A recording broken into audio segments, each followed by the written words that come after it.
पड़ा वक्त चमन को तो लहू हमने दिया, अब बाहर आई तो कहते हो तेरा काम नहीं।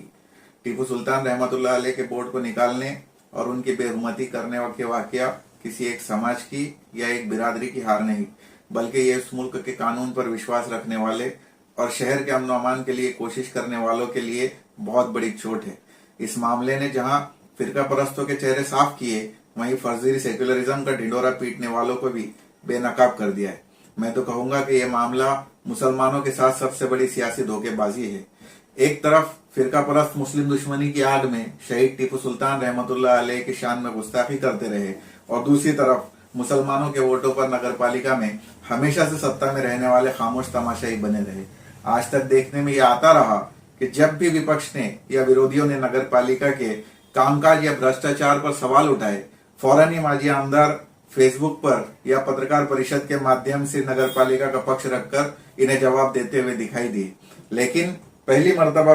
विरोधी टीपू सुल्तान रहमतुल्लाह अलैह के बोर्ड के लिए किए गए ठहराव को गलत बताते रहे और ये सब तमाशा माजी आमदार साहब खामोश देखते रहे। होना तो ये चाहिए था कि वो फौरन ही मीडिया के सामने आते और पालिका का पक्ष रखकर उस ठहराव की सच्चाई बताते कि वो कैसे मंजूर हुआ, उसके सूचक कौन थे, उसके अनुमोदक कौन थे, किसकी अध्यक्षता में उसे मंजूर किया गया, किस तरीके से उसका उद्घाटन किया गया, इन तमाम चीजों में हिस्सा लेने वाले कौन कौन लोग थे। ये सब बताने की बजाय उन्होंने खामोशी इख्तियार की और आज तक इस मामले से बहुत दूर नजर आ रहे हैं।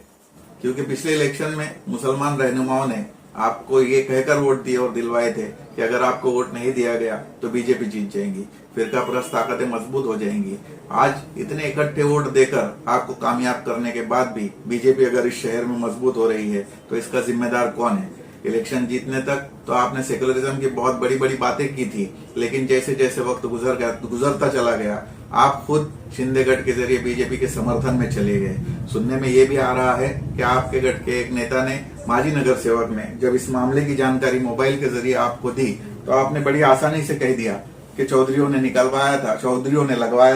चौधरियों ने निकलवा दिया। तो मैं आपको ये कह दूं, ये वही चौधरी है जिन्हें आप हमारे मोहल्लों में पिछले इलेक्शनों के अंदर लेकर घूमते थे और अपनी पार्टी के टिकट से कामयाब करने के लिए हर मोहल्ले में अपील भी करते थे। आज एक ही पक्ष के ऊपर सारी जिम्मेदारी डालकर आप अपना पल्ला नहीं झाड़ सकते, क्योंकि इस मामले की बीजेपी जितनी जिम्मेदार है, मैं समझता हूं कि उतने जिम्मेदार आप भी है, क्योंकि आपने इस मामले में खामोश रहकर जिस तरीके से उसको समर्थन किया है, ये कोई अवाम से ढकने और छुपने वाली बात नहीं है। खैर, टीपू सुल्तान रहमतुल्लाह अलैह इतनी छोटी शख्सियत नहीं है कि किसी के कीचड़ उछालने से बदनाम हो जाए, बल्कि टीपू सुल्तान रहमतुल्लाह अलैह अंग्रेजों के खिलाफ उठने वाली एक ऐसी मजबूत आवाज थी जिसके नाम से 20 साल तक अंग्रेज इस मुल्क पर हुकूमत करने से डरते रहे। किसी शायर ने उनकी शान में क्या खूब कहा है कि जो लड़ा था सिपाहियों की तरह, ऐसा भारत में बादशाह न हुआ, रूह तो हो गई थी तन से जुदा, हाथ तलवार से लेकिन जुदा न हुआ। लेकिन प्रशासन ने जिस तरीके से इस बोर्ड के ऊपर रात के अंधेरे में कार्रवाई की है,